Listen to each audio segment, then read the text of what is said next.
Buenas tardes con todos. Eh,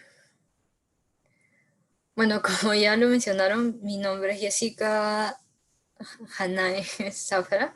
Y bueno, vamos a ver esta ponencia. Entiendo que el objetivo era más que nada resultados de los ensayos clínicos. Lo estoy centrando alrededor de tamaño de efecto, pero ya vamos a ver que en la práctica del jueves vamos a ver un poquito más sobre, digamos, los resultados en general, ¿no?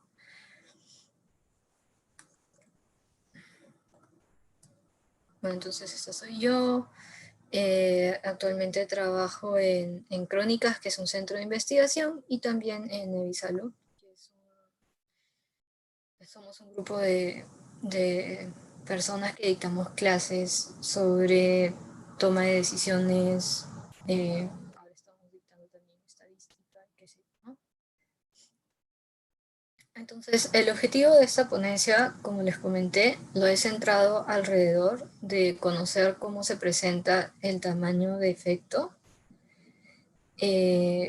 Estamos hablando de tamaño de efecto porque como estamos puntualmente en ensayos clínicos, el objetivo del ensayo clínico es precisamente ese, ¿no? Evaluar el efecto que puede tener una intervención.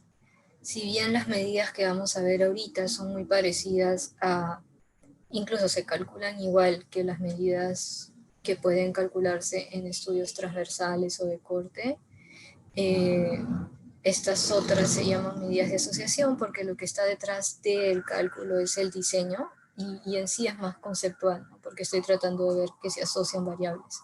Mientras que en el ECA no solamente piensa en asociación, piensa en causalidad, ¿no? Y que la intervención está causando algo en el paciente, ¿no? Entonces es más que nada por eso que estoy colocando como tamaño de efecto o medidas de efecto. Y vamos a ver algunos conceptos pequeñitos sobre inferencia, básicamente para entender que siempre que leemos un estudio, eh, el estudio se hace en un grupo pequeño de personas, pero al final las conclusiones que yo quiero sacar van a ser sobre la población, ¿no? Entonces, eh, puntualmente para leer un ECA, cosas que necesito saber son que el ensayo clínico, los ensayos clínicos aleatorizados van a ser estudios que buscan responder una pregunta pico. Ya buscan evaluar el efecto de una intervención sobre algún desenlace, ya en una población determinada. Entonces, esto es lo que les mencionaba, ¿no? El ensayo clínico, como es un estudio, va a tomar una pequeña fracción de la población, ¿no? Que es una muestra, y sobre esta muestra voy a hacer el estudio, voy a obtener mis resultados, voy a hacer el análisis de los resultados, o de los datos, perdón, pero yo no voy a concluir sobre la muestra. Lo que se intenta al final es sacar una conclusión sobre la población. Y eso de ahí es a lo que llamamos inferencia, ¿no? Yo tengo un estudio, pero voy a tratar de concluir sobre la población. Lo otro que es importante saber es lo que les he mencionado, ¿no? En los ensayos clínicos se busca ver el efecto de un tratamiento, por eso usamos estas medidas que las llamamos medidas de tamaño de efecto o tamaño de efecto, ¿no? Y estas medidas no se presentan solas, sino que se acompañan de intervalos de confianza. Y esto de aquí está relacionado a la inferencia, ¿no? Entonces, en un ensayo, o el resultado de un ensayo puede verse de esta manera, ¿no?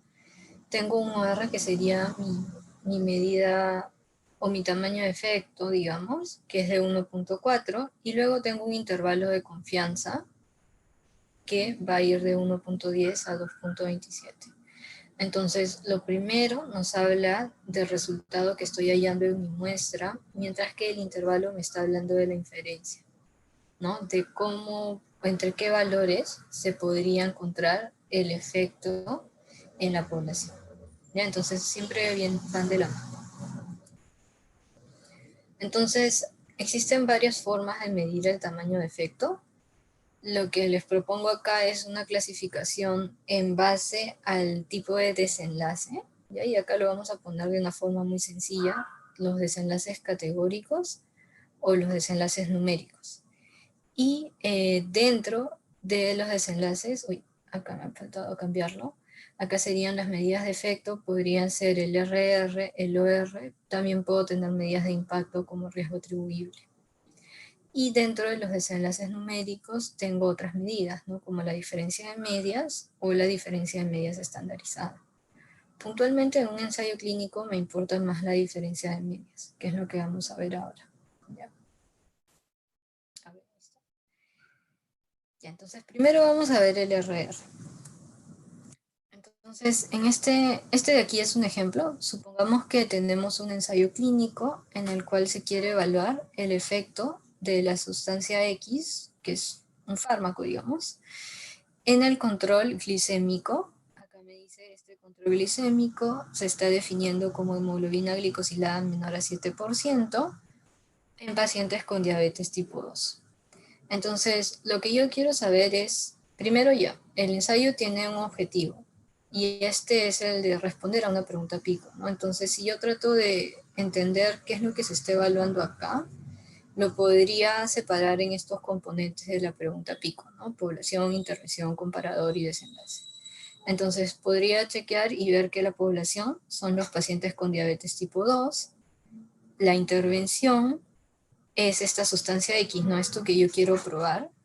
El comparador aquí no me está diciendo contra qué lo voy a comparar. Acá estamos colocándole placebo. Y mi desenlace va a ser el control glicémico, ¿no? Control glicémico que está acá. Entonces, lo primero que yo tengo que pensar es este desenlace, ¿qué tipo de desenlace será, no?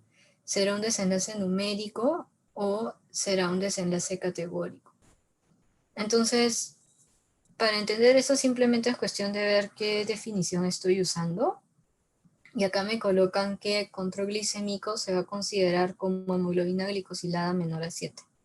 Entonces tendré un grupo de personas que tienen un valor de hemoglobina glicosilada menor a 7 y otro grupo de personas que tienen un valor mayor o igual a 7, ¿no? Entonces son dos grupos. Lo que estoy haciendo al colocar este punto de corte es categorizar, digamos, esta variable de hemoglobina glicosilada en dos, y así la estoy transformando en este control glicémico. ¿Ya? Entonces, al final, si bien parto de un resultado de laboratorio que es un valor numérico, luego de ponerle el punto de corte, estoy diciendo que o van a tener menos de 7 o tienen más igual a 7. ¿Ya? Entonces, eso es dicotomizar la variable. Aquí mi desenlace sería entonces un desenlace categórico dicotómico, ¿ya? Y esto ya lo deben haber visto antes.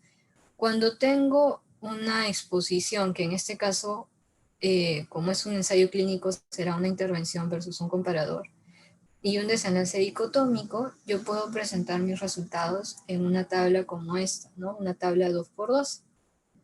Entonces, en esta primera parte, o en esta columna, digamos, puedo ver que tengo el fármaco que están recibiendo las personas, ¿no? Entonces puede ser la intervención, que es la sustancia X, o el placebo. Y en estas columnas tengo el desenlace, ¿no?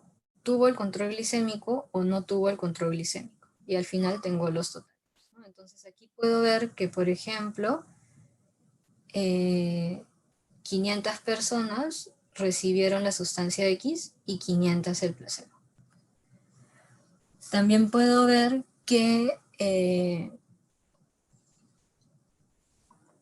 190 tuvieron el control glicémico y que 810 no lo tuvieron. Y también puedo saber qué fracción de cada grupo o qué proporción de cada grupo tuvo el control glicémico. Entonces, si es que veo eso, tendré que en el grupo de sustancia X, 100 personas tienen el control glicémico. Entre el total de todas las personas, esto me da la proporción, o si se quiere, la incidencia de los que tienen el desenlace en este grupo. Y si es que veo el grupo de placebo, diré algo similar, ¿no? De este grupo, los que tienen el control glicémico son 90 y el total eran 500. Entonces, la incidencia o la proporción de personas que tienen control glicémico en este grupo será de 90 entre 500. Si yo hago el cálculo, me va a salir algo así. Entonces, estamos hablando de probabilidad o de incidencia porque como estamos en un ensayo clínico, estoy teniendo temporalidad, ¿no? Al inicio no tenían el control glicémico y luego van a tener o no lo van a tener. Por eso puedo decir también que es incidencia, ¿ya? Entonces puedo calcular estos valores para ambos grupos y si es que yo quiero hacer la comparación, puedo dividir una incidencia, la incidencia del grupo intervención, entre la incidencia del grupo control. Y al hacer eso, lo que yo estoy haciendo es calcular el riesgo relativo. Para esto. A las incidencias también se le conoce como riesgo. ¿Ya? Entonces el RR yo puedo obtenerlo de esta manera. Divido la probabilidad de alcanzar mi desenlace en el grupo intervención entre la probabilidad de alcanzar el desenlace en el grupo control. Acá sería 20 entre 18. Y eso me va a dar el RR, que va a ser de 1.11. Entonces, bueno, había preparado algunas preguntas, pero como estamos haciendo el streaming de esta manera, no sé si es que me van a poner a responder. Igual se las pongo acá y ustedes traten de responder en sus casitas. Entonces, a ver, si la incidencia del outcome es mayor en el grupo intervención en comparación al grupo control, digamos, ¿ya? El RR será mayor a 1, menor a 1, igual a 1. O sea, aquí hay que recordar que lo que estoy haciendo para calcular el RR es una división. ¿Ya? Entonces, quizás para algunos pueda ser un poco obvio, ¿no? Pero si el valor que está arriba es mayor al valor que está abajo en la división, voy a obtener un RR mayor a 1, ¿no? Entonces, lo que me preguntan acá es justamente eso, ¿no? La incidencia del outcome es mayor en el grupo intervención en comparación al control, el RR será mayor a 1, ¿no? Y acá me preguntan lo opuesto, ¿no? La incidencia del outcome es menor en el grupo intervención. Entonces yo veo acá, ¿no? Si tengo acá que la incidencia es menor que el grupo control, estoy dividiendo un número más pequeño sobre uno más grande, esto me va a dar un valor menor a 1, ¿no es cierto? Entonces, la respuesta sería esto, ¿no? Menor a 1. ¿Por qué les he colocado estas preguntas? Porque a veces no se entiende cuando tienen el RR quién tuvo más el desenlace y quién tuvo menos, que al final lo que me importa es eso, porque estoy comparando las incidencias. Quiero saber quién tuvo más, quién tuvo menos el desenlace, para yo decir luego que si es que el tratamiento está causando más o menos del desenlace, ¿no? Bueno, esas son las respuestas. Y lo que vamos a ver ahora es cómo interpreto este RR, ¿no? Ya sabemos cómo calcularlo, ya sabemos intuitivamente cómo entender este hecho de que si es que tiene más o menos incidencia, me va a salir un RR mayor o menor a 1. Entonces lo que vamos a ver ahora es esta parte de cómo interpreto el valor finalmente, ¿no? Hay muchas formas de hacerlo, pero les voy a proponer esta de acá, ¿ya? Acá tenemos varios valores, ¿no? Tenemos valores mayores a 1 y valores menores a 1. Ya habíamos dicho, si es que estoy en esta zona mayor a 1, es porque la incidencia en el grupo intervención era mayor que la incidencia del grupo control. Y si estoy acá es al revés, ¿no? Entonces, como el RR se calcula dividiendo dos incidencias, los valores que puede tomar son desde el 0 al infinito y el RR igual a 1 va a significar que no hay asociación o que las incidencias son iguales en ambos grupos, ¿no? Porque si yo divido una incidencia o un número, digamos, entre otro número igual, me va a salir 1. ¿Ya? Entonces, si es que las incidencias de dos grupos son iguales y estoy en un ensayo clínico, quiere decir que mi intervención no tiene ningún efecto, ¿no? Por eso vamos a decir que el valor de 1 va a ser el valor de no efecto. Entonces voy a partir del 1 como referencia para tratar de hacer la interpretación. Y lo que vamos a ver es esto, ¿no? Supongamos que tengo un valor de 1.2 de RR. Lo que voy a hacer es quitarle la unidad, que era mi referencia. Me va a dar un valor de 0.2 y luego eso lo puedo multiplicar por 100. de esta manera. Lo puedo multiplicar por 100 y me va a salir como 20%. ¿Pero 20% qué, no? Acá lo que me está diciendo es que el grupo de intervención tiene 20% más la probabilidad con respecto al grupo control, ¿ya? ¿Por qué? Porque yo estoy dividiendo la probabilidad del grupo de intervención o la incidencia del grupo de intervención entre la incidencia del grupo control. Si son iguales tengo 1. Si tengo más de 1, quiere decir que el grupo de intervención tenía más del desenlace con respecto al control. ¿Cuánto más? 20% más que el control, ¿cierto? Por eso lo interpretamos de esa manera. Entonces, si yo estuviera en el otro caso, en un valor menor a 1, lo que voy a hacer es tomar la unidad y restarle este valor.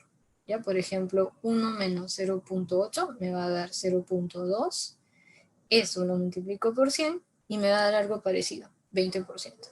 Pero en este caso la interpretación es distinta, ¿no? Porque ya habíamos mencionado que si es que obtengo un valor menor a 1 es porque la incidencia en el grupo de intervención era menor en comparación al grupo control, ¿no? Entonces, lo que diré es que la probabilidad será 20% menor en el grupo de intervención con respecto al grupo control. ¿Ya? Es la misma lógica, estoy teniendo como referencia la unidad porque la unidad quiere decir que la intervención y el control tienen el mismo valor, ¿no?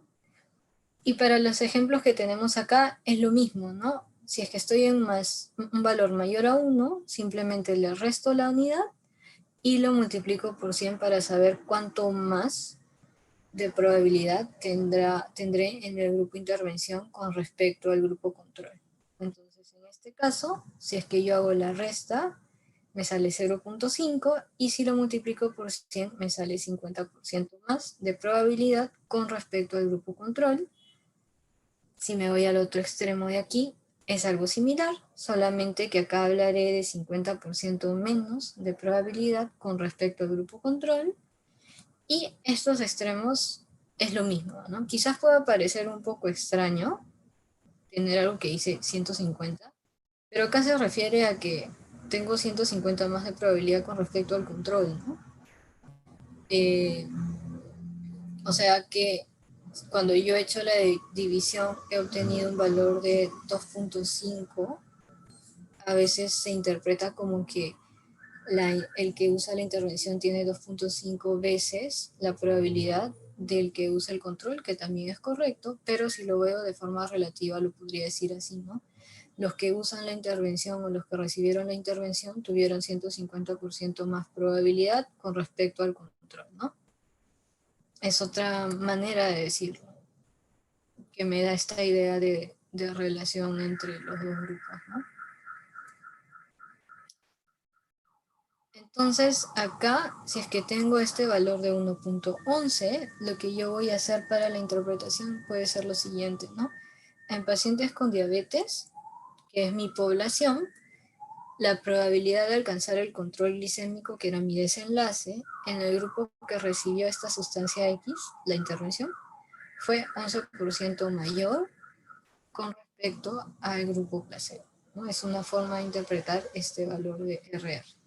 ¿Por qué 11% mayor? Porque ya habíamos dicho que si es que tengo un valor mayor a 1, lo que hago es restarle la unidad y multiplicar esto por 100, ¿no?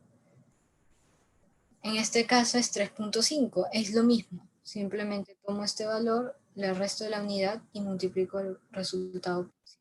Entonces la interpretación me va a decir esto, ¿no? En estos pacientes, la probabilidad de tener este desenlace en el grupo que recibe la sustancia X será de 150% con respecto al placebo, ya siempre con respecto al placebo. Y finalmente, si tengo un valor menor a 1, lo que haré es tomar la unidad, restarle este valor, me sale 0.35 y lo multiplico por 100. Y diré que en estos pacientes la probabilidad de tener el control glicémico en el grupo que recibe esta intervención fue 37% menor o menos con respecto al grupo placebo, ¿no? Entonces hasta aquí hemos visto la interpretación. lo que quiero repetir, porque ya lo he dicho antes, es lo de los intervalos de confianza, ¿ya?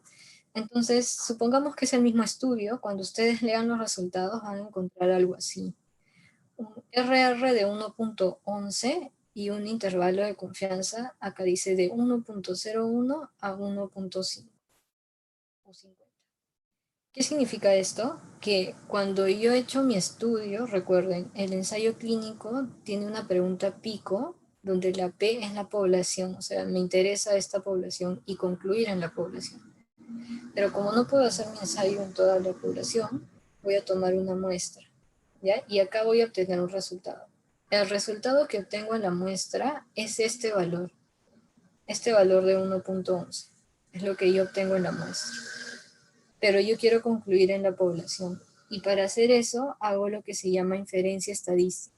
O sea, no puedo estar segura que el valor de la población va a ser exactamente igual al de la muestra. Ya no puedo estar segura. Pero puedo calcular o estimar un intervalo de confianza para saber más o menos entre qué valores podría hallarse el RR de la población. Y al hacer el intervalo de confianza me va, digamos, el intervalo va a verse de esta manera, ¿no? De 1.01 a 1.50. ¿Qué significa? Que con un 95% de confianza, yo puedo decir que el RR se va a encontrar entre 1.01 y 1.50. ¿Cuánto será? No lo sé. Podría ser cualquier valor en este rango. ¿Ya? Lo único que sé es eso, no sé más. Entonces, ¿para qué me sirve el intervalo de confianza? Y ojo que esta es una forma de interpretarlo que, o sea, me parece útil a pesar de que reduce mucho toda la parte de estadística, pero es útil porque es más intuitivo y se entiende mejor, ¿ya? Entonces, lo que podemos decir es que si es que el valor de no efecto, recuerdan, el valor de no efecto era el 1, ¿no? Si es que el valor de no efecto se incluye dentro del intervalo de confianza, eso me dice que quizás en la población no hay efecto. Nuevamente, como yo no sé qué va a caer, solo sé que va a salir algo dentro del intervalo, si el intervalo incluye el 1, yo diré que no hay diferencias estadísticas o que no hay un efecto en la población, porque la verdad no lo puedo saber. ¿Ya? Entonces, por eso, de forma un poquito simplista, les estoy colocando acá que si el intervalo incluye la unidad, diré que no hay diferencias estadísticamente significativas o que no hay algún efecto de la intervención, ¿ya? Ya, entonces esta es la interpretación. Esto es cómo vinculo mi resultado puntual con el intervalo de confianza. Y aparte, otra cosa que ustedes van a ver es el valor de P, ¿no? A veces no presentan el intervalo, presentan el valor de P. El valor de P significa que se ha hecho una prueba estadística, una prueba de hipótesis, también para hacer la inferencia. Y nuevamente, la forma simplista de verlo es que si el valor de P es menor a 0.05, voy a decir que sí hubo una diferencia estadísticamente significativa. Ya, entonces pueden ser cualquiera de los dos. O tengo mi intervalo de confianza que no incluye la unidad, o tengo un valor de P menor a 0.05. Cualquiera de esos dos casos digo que hay una diferencia estadísticamente significativa.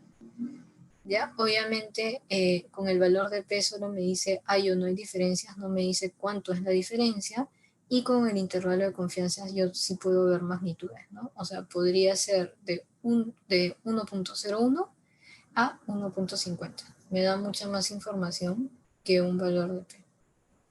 ¿Ya? Entonces, eso es solamente para tenerlo en cuenta. Y bueno, este era nuestro ejemplo.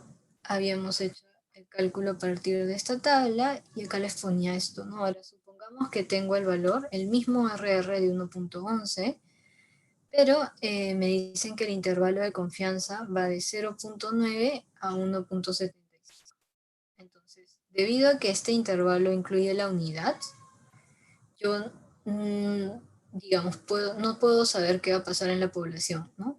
Porque podría ser que en la población digamos, el desenlace se presente con menor frecuencia en los que usan la intervención.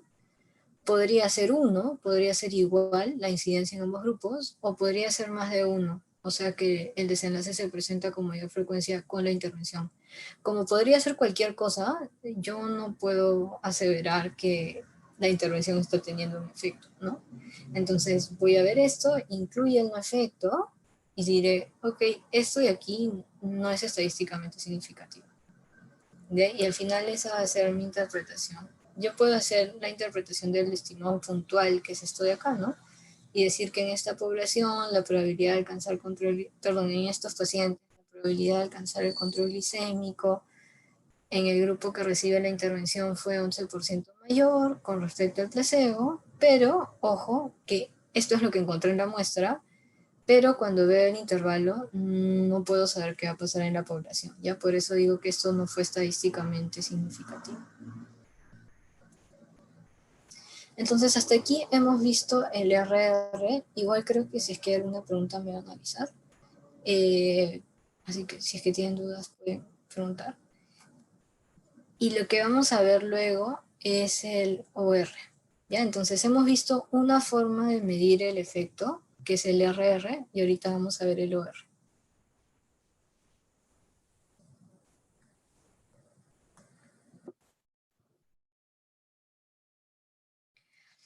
Entonces para el OR tenemos acá el mismo ejemplo ya, el mismo ensayo que acabamos de ver, pero vamos a entender un poquito mejor el OR. A ver, el OR es algo complejo, porque son dos odds que se están dividiendo, pero de forma sencilla el cálculo es este, ¿ya?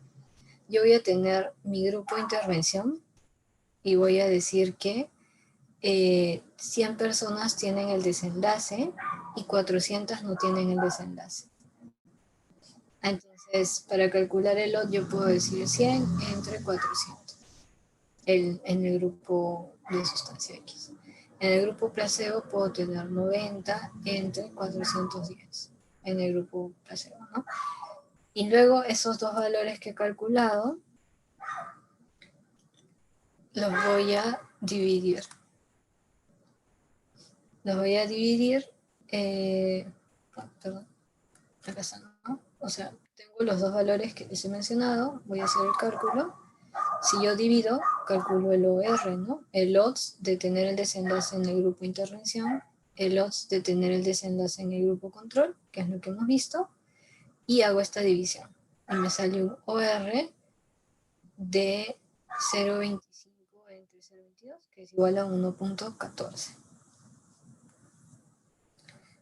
Entonces, este sería el cálculo. Digamos, lo más importante no es saber cómo se hace, pero entender que estoy haciendo una división, ¿ya?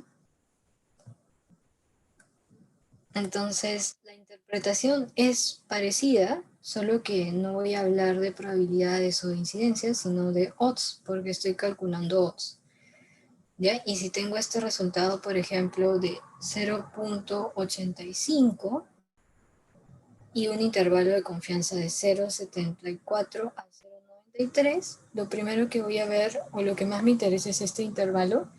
Como no incluye la unidad, diré que esto sí es estadísticamente significativo, y cuando quiero interpretar esto, hago lo mismo, ¿no? Tomo la unidad menos 0,85, eso me da 0,15, y eso lo multiplico por 100.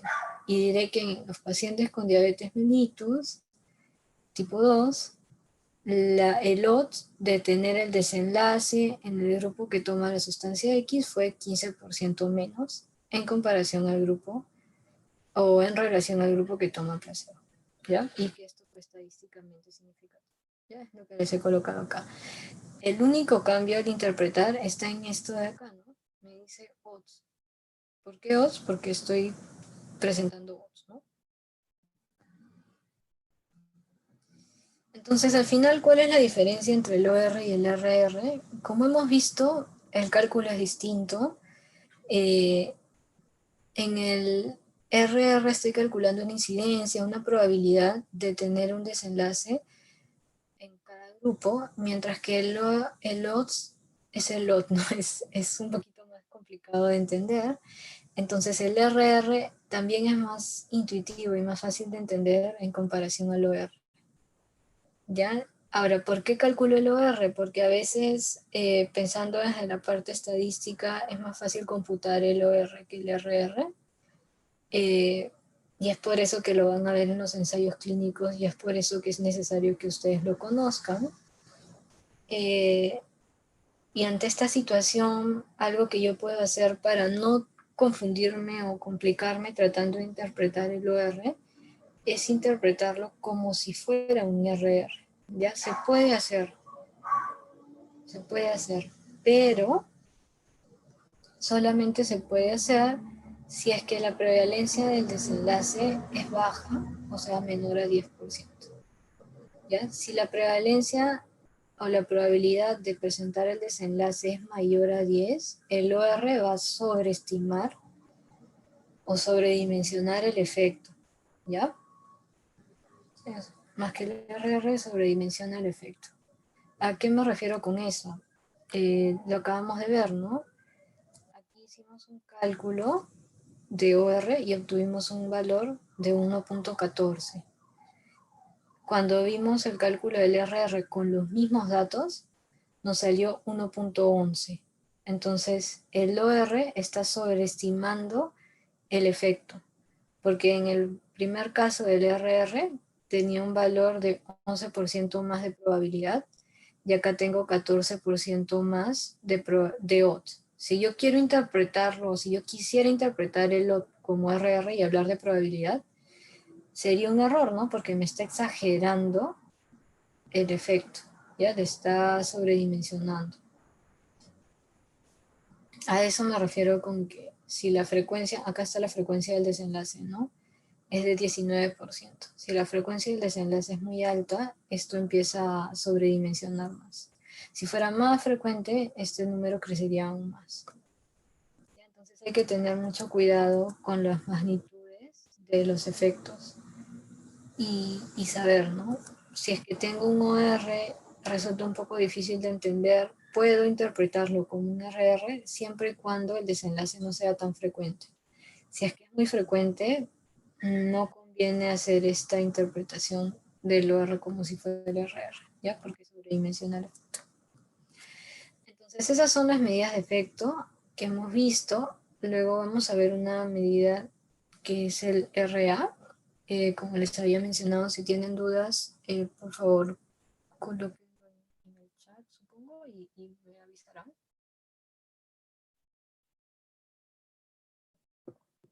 Y ahorita vamos a ver el RA. Entonces, si es que yo tengo el mismo estudio, con los mismos resultados en la misma tabla, yo también podría calcular el RA, que es el riesgo atribuible. O sea, en este caso quizás no sería el riesgo porque estoy hablando de un efecto, pero sería cuánto del efecto se lo voy a atribuir a mi intervención. ¿Ya? Cuánto de lo que está pasando se lo atribuyo a la intervención. Entonces, para calcular eso, yo voy a calcular las incidencias para ambos grupos, como ya lo habíamos hecho, y luego voy a hacer una resta. Entonces tendría lo siguiente, ¿no? 20%, que era la incidencia del grupo intervención, menos 18%, que es la incidencia del grupo control, y me va a dar una diferencia de 2%.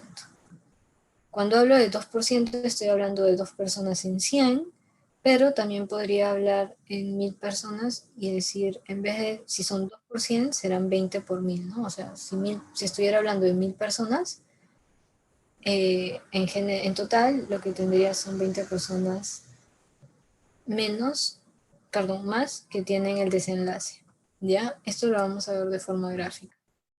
¿Por qué les digo que es cuánto del efecto se atribuye a la intervención? Es básicamente por eso, ¿no? Supongamos que estas barritas nos muestran el número de personas que tendrían el control glicémico si yo tratara a 1000 pacientes con placebo. ¿Ya? Entonces, si a 1000 personas le doy placebo, ya habíamos dicho que 18% lograría el control glicémico. Si fueran 1000, serían 180 personas que logran el control glicémico. Por otro lado, en cuanto a la sustancia X, si a 1000 personas le doy la sustancia X, 200 personas lograrían el control glicémico, ¿no? Que son estas 200 de acá. Entonces, al momento de calcular este RA, lo que estoy viendo es cuánto del efecto se lo estoy atribuyendo a la intervención. ¿Por qué atribuyendo a la intervención? Porque con el placebo, como pueden ver, sí tenía personas que alcanzaban el control glicémico. Lo que me importa entonces no es esto, lo que me importa es cuántas más se van a beneficiar. En otras palabras, ¿cuántas se están beneficiando por la intervención? Porque ya sabemos que un grupo se iba a beneficiar solo con el placebo. Entonces, para calcular esto, yo puedo tomar el valor de 200 y restarlo menos 180. Y eso me sale 20 pacientes. ¿No? Entonces, si yo utilizara la sustancia X en 1000 pacientes, en lugar de placebo, 20 pacientes más se estarían viendo beneficiados porque les estoy dando la sustancia X. ¿Ya? Entonces, este riesgo atribuible o esta diferencia que hemos calculado en las incidencias, lo que me está diciendo es eso. ¿Cuántos se van a beneficiar por mi intervención y no porque se iban a beneficiar porque sí, no, digamos, por el placebo? Ya esto me ayuda a saber esto de acá, cuántas más se están beneficiando o cuántas menos, ¿no? Dependiendo del resultado que obtenga.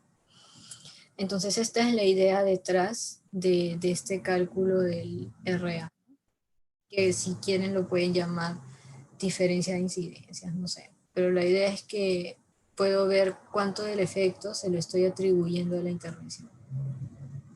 Entonces la interpretación es la siguiente, ¿no? Si 1000 personas hubieran recibido mi tratamiento, que era mi intervención, perdón, que era la sustancia X, en lugar del placebo, 20 más hubieran logrado este control glicémico, ¿no? 20 más hubieran tenido este desenlace.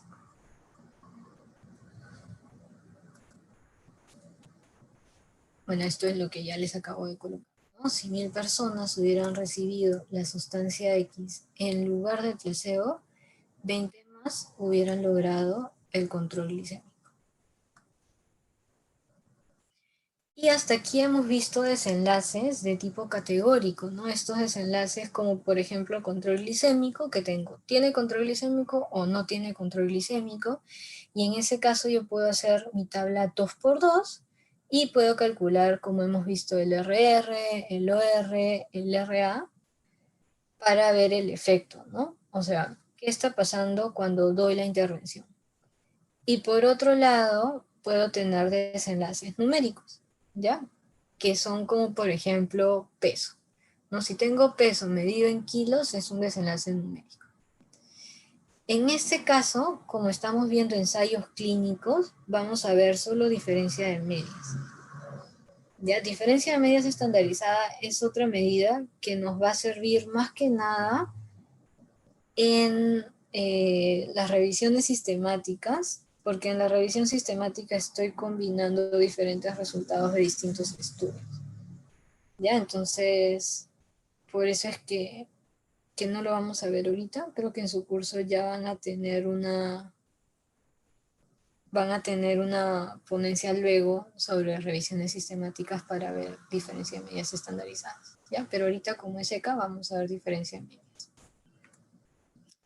Entonces acá tengo un ejemplo bien sencillo en el cual se hace un estudio para evaluar la actividad física, ¿ya? La actividad física se mide como minutos al día de que esté en actividad, digamos, y voy a tener un grupo de intervención y un grupo control. Entonces lo que yo hago aquí, quizás no se entiende, lo que hago aquí es a todas las personas que reciben la intervención, les voy a medir la actividad física al final del estudio, por ejemplo, y al final todas estas mediciones lo voy a promediar, ¿no? Y voy a obtener una media de actividad física en el grupo intervención. Lo mismo hago con el grupo control. A todas las personas del grupo control les mido la actividad física al final del estudio y saco una media o promedio, que es esto de acá, ¿no? La media de 14.2 minutos al día de actividad física. Entonces tengo que, en el grupo de intervención la media fue de 17.6 y en el grupo control fue de 14.2. Digamos, la forma más directa de comparar esto sería haciendo una diferencia, ¿no? Voy a restar la media de actividad física en el grupo de intervención menos la media de actividad física en el grupo control. Eso es la diferencia de media, ¿no? Como su nombre lo dice. Entonces, si yo hago la resta, obtengo algo como esto, 3.4. Diré que en el grupo de intervención presentó 3.4 minutos más de actividad física en comparación al grupo control. ¿Por qué más? Porque acá veo que es más, ¿no? Ya, es directo, ¿no? Es más, y digo eso. En este caso, como estoy restando dos medias, si es que las medias fueran iguales, la resta sería 0, ¿no? Entonces el valor de no efecto acá, en esta diferencia de medias, va a ser el 0. Y si es que me da 0, digo, no está asociado, no hay un efecto de la intervención, si se quiere, ¿no? Entonces, si es que lo pienso en términos de intervalo de confianza, yo puedo ver esto y obtendré lo siguiente, ¿no? Tengo un intervalo de confianza para la diferencia de medias, me pueden presentar 4 minutos de diferencia de medias con un intervalo de 1 a 10 minutos. ¿Qué significa? Que en el grupo o en la muestra en la que hice mi estudio, la diferencia de medias me salió 4, pero cuando yo hago la inferencia y calculo este intervalo de confianza, en la población podré obtener un valor que se encuentra entre 1 a 10 minutos de diferencia. ¿Ya? Eso es lo que quiere decir. Y es similar a lo que ya hemos visto, ¿no? con el RR, ¿no? Básicamente el valor puntual o el estimado puntual lo encuentro en la muestra, el intervalo de confianza lo calculo a partir de este valor, pero se refiere a la población, y si es que el intervalo incluye el valor de no efecto, que en este caso, como es diferencia de medias, sería 0, yo diré que no es estadísticamente significativo o que no hay un efecto en la población. La lógica es la misma, ¿no? Si es que es 0, quiere decir que potencialmente no hay un efecto, entonces voy a decir que ya, esto no está asociado. Otra forma de verlo sería con el valor P, ¿no? Y es similar, ¿no? Si es que tengo un valor P menor a 0.05, diré que sí hubo diferencias estadísticamente significativas. Y otro concepto que es importante saber es el de diferencia mínima clínicamente importante. Ya, entonces, lo mismo, supongamos que tengo una resta, me sale que el grupo de intervención presentó 3.4 minutos con este intervalo de confianza más de actividad física en comparación al grupo control, pero lo que tengo que pensar es si esto es clínicamente importante, ¿no? O sea, voy a invertir en una intervención en estos pacientes para que al final aumenten su actividad en 3 minutos. No tengo que decir, ok, que haga 3 minutos más de actividad al día, ¿va a representar algún cambio en el paciente? O sea, ¿se va a sentir diferente? ¿Es que va a mejorar su riesgo cardiovascular? ¿Es que va a pasar algo realmente? O sea, se refiere a eso, ¿no? Ya cambia, sí, es significativo, sí, pero ¿va a ser relevante o no?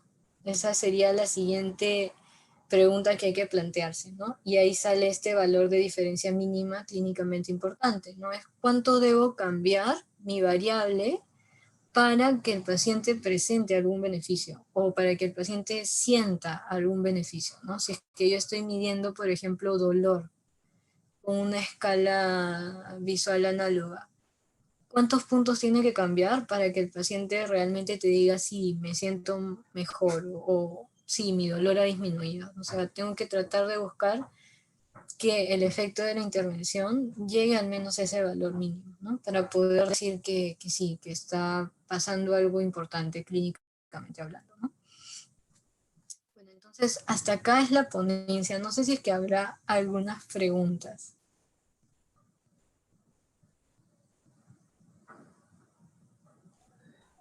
vamos a esperar ahora a las preguntas. Agradecemos a la Ya, doctora Jessica por su ponencia.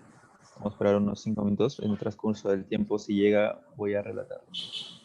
ya, genial.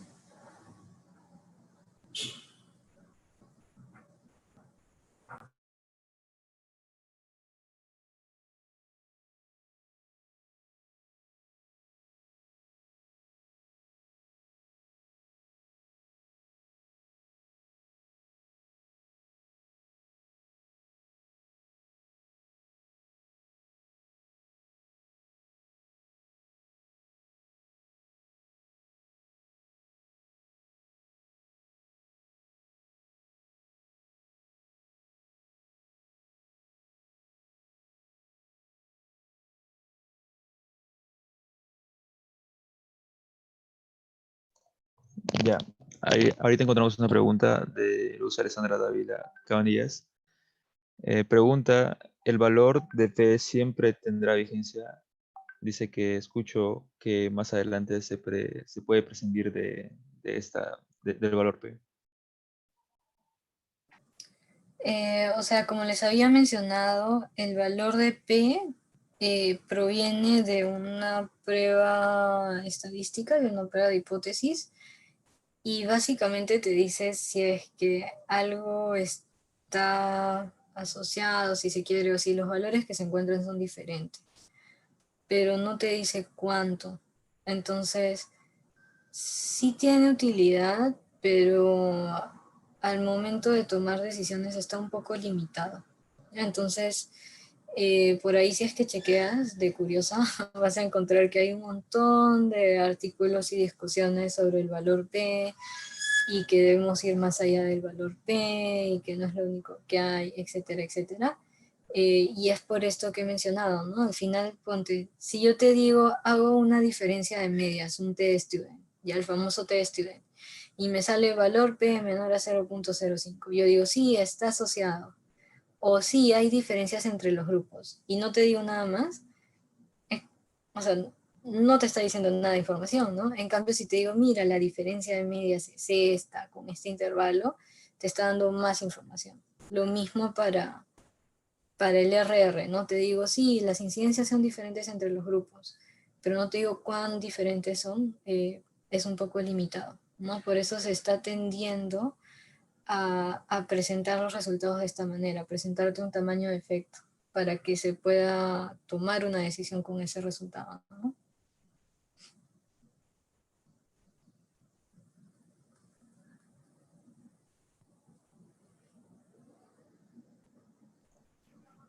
Muy bien, vamos a esperar a la siguiente pregunta hasta que llegue.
Bueno, tenemos una pregunta de Lenina Andrea Yalavía.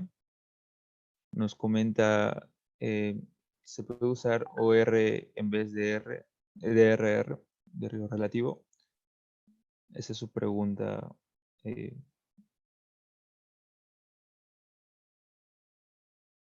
Perdón. Sí, o sea, como les comenté, sí lo puedes usar, o sea, lo puedes calcular, lo puedes usar, no está mal, El único detalle es que interpretar un OR puede ser un poco más complicado que interpretar un RR. Entonces, lo que se suele hacer o por lo que se suele optar es interpretar el OR como si fuera un RR y hablar en términos de probabilidades. Ahora, el detalle ahí es lo que les he mencionado. Si es que la frecuencia del desenlace es muy alta, el OR te va a exagerar o te va a sobredimensionar el efecto. Entonces, por ejemplo, a ver, les coloco lo que... Por ejemplo, en nuestro cálculo obteníamos un OR de 1.14 y un RR de 1.11. ¿Ya? Entonces, yo puedo interpretar el OR como OR y decir el odds en un grupo es 14% más que el odds en el otro grupo. ¿Ya? Siempre que hable de odds, no hay ningún problema. Ya todo bien. Pero si digo, pucha, el odds no se entiende. Mejor hablo de probabilidades. Y lo cambio y digo, la probabilidad o el riesgo en este grupo es 14% más. Ahí hay un detalle, porque ya hemos calculado la probabilidad o el riesgo, y el riesgo era de 11% más, no de 14% más. Entonces me está sobredimensionando un poco el efecto. Entonces, para redondear la idea, no está mal calcularlo, no está mal usarlo. Lo que está mal es cuando a veces, no sé si han leído estudios donde dice sí, que la prevalencia, perdón, la incidencia es tanto más, tanto menos con el OD, cuando el OD me está exagerando el efecto. ¿Ya? Entonces tengo que tener cuidado con eso. Si me hablan de odds y lo interpretan con odds, todo bien, que es un poco difícil de entender, pero bueno. Pero si al contrario me dicen, no, que, por ejemplo acá, no, que la incidencia es 14% más, ahí está mal, porque la incidencia no es 14% más, es 11. ¿Ya? ¿Y por qué lo exagera? Porque como hemos visto acá, el evento era frecuente, ¿no? Si es que yo veo qué tan frecuente es 19% de frecuencia, ¿no? Es más de 10, entonces lo voy a exagerar. Si fuera más, exageraría aún más. Entonces ese es el detalle, ¿ya?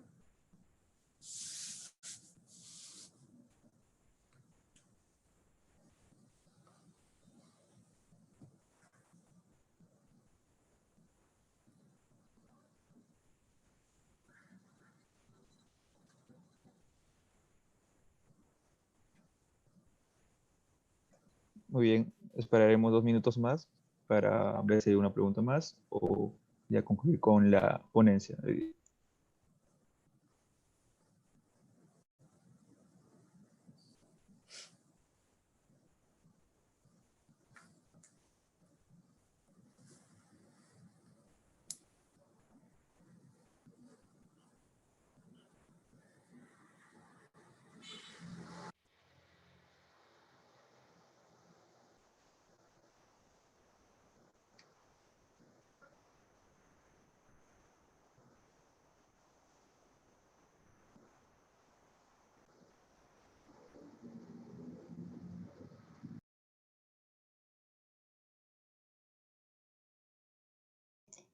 Ya, Gabriela Vega pregunta, buenas noches, una consulta. En ensayos clínicos no autorizados, ¿las medidas de asociación son las mismas? Sí, o sea, el cálculo es el mismo, ¿ya? Digamos, la diferencia es más conceptual, porque tú tienes un OR, puedes tener un OR en un estudio transversal, en una corte, puedes tener un RR en una corte, eh, pero tienes que tener presente que estos diseños transversales y de cortes te pueden servir para ver asociaciones, ver qué variable se asocia o varía con otra variable. Mientras que el objetivo de un ensayo clínico no es ver asociaciones, sino que es ver el efecto, ¿no? O sea, ya decir que no solo está asociado, sino que está siendo causado por la intervención.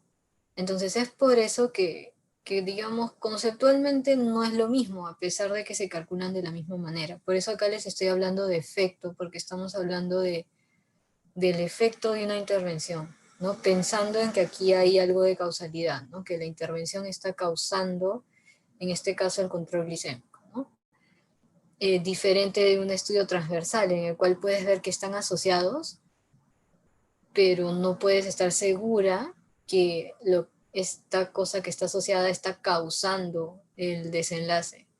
¿Por qué? Porque en un diseño transversal, en un diseño de cortes, puedes tener muchas confusoras, muchas variables que pueden estar confundiendo tu efecto, y no sería del todo correcto decir si esto está causando, ¿no? Mientras que en un ensayo clínico, por diseño, lo que hace es balancear confusores, o sea, lo que hace es generarte dos grupos que son prácticamente iguales y entre los cuales la única diferencia es la intervención. Entonces, si yo encuentro algún efecto, debe ser por la intervención. ¿Ya? Entonces es eso, ¿no? Es más una cuestión conceptual.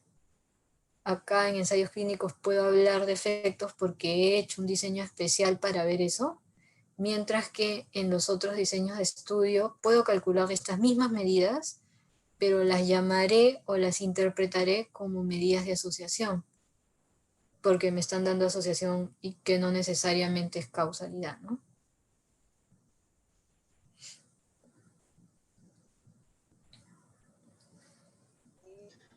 Muy bien, continuamos con la siguiente pregunta.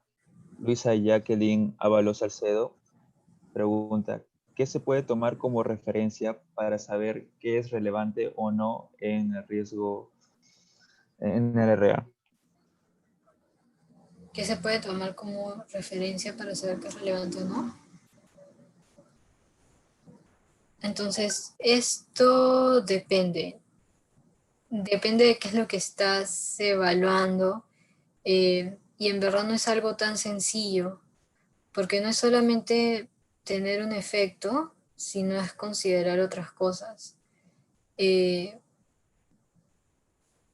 o sea, lamentablemente las intervenciones no es que sucedan aisladas del mundo, ¿no? Pasan dentro de un sistema, generan determinados costos. Entonces, al momento de decir cuánto más, cuánto menos, sí, está bien, lo estoy calculando, eh, pero tengo que considerar también el costo que me está generando o la carga laboral que me está generando o no sé, el daño que pueda haber generado en el paciente para obtener este control glicémico, por ejemplo. Entonces, acá no hay una respuesta sencilla. Lo que se suele hacer en el escenario de toma de decisiones, por ejemplo, guías de práctica clínica, que es en lo que yo he trabajado, es tratar de llegar a un consenso con el panel que está elaborando la guía, ¿no? Entonces tienes personas de diferentes backgrounds, digamos, que vienen desde la parte clínica, que vienen desde la parte de gestión, que te pueden decir, ok, hay que ir planteándolo de esta manera, ¿no?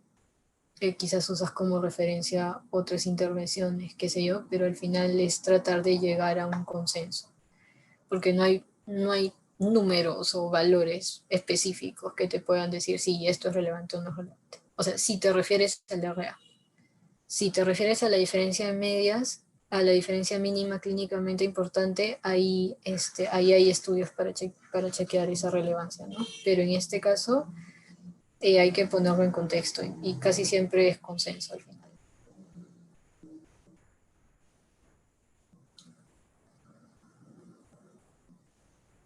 Muy bien, entonces vamos a concluir con la última pregunta, que es de parte de Junior Meregildo Carranza. Cuando se usa el hazard radio, ¿qué diferencias hay con el RR y el OR? Ya, entonces, el hazard ratio no lo hemos visto ahorita, pero el hazard ratio es una medida que se utiliza cuando tengo otro tipo de desenlace. Acá les he presentado desenlaces categóricos y numéricos, pero además puedo tener desenlaces de tiempo a evento. O sea, tengo un evento que puede ser dicotómico como muerte, pero no es simplemente murió o no murió, sino es el tiempo que pasa hasta que la persona muere. Cuando tengo desenlaces de ese tipo, tiempo a evento, puedo calcular hazard ratios. ¿Ya? La interpretación es muy parecida, lo único que cambia es que estoy hablando de hazard y el hazard se entiende como la probabilidad instantánea de tener el evento, eh, pero al final es, digamos, es muy parecido en términos de cálculo porque estoy creando un ratio, estoy comparando el hazard de un grupo versus el del otro grupo y tengo un ratio, entonces es una medida relativa que se puede interpretar de la misma manera, cuanto más o cuanto menos hazard voy a tener si es que uso la intervención. Pero hay que tener en cuenta que el hazard no es un simple riesgo o una simple incidencia, sino que me está involucrando o está incluyendo este concepto o esta idea de temporalidad y de tener el desenlace de forma instantánea, ¿no? O sea, y ahí el cálculo es distinto, ¿no? Básicamente eso. Digamos, la diferencia es cuando lo uso, ¿no? Lo uso cuando tengo un desenlace tiempo-evento, cómo lo interpreto, igual que un ratio, teniendo en cuenta que el hazard involucra el tiempo, ¿no?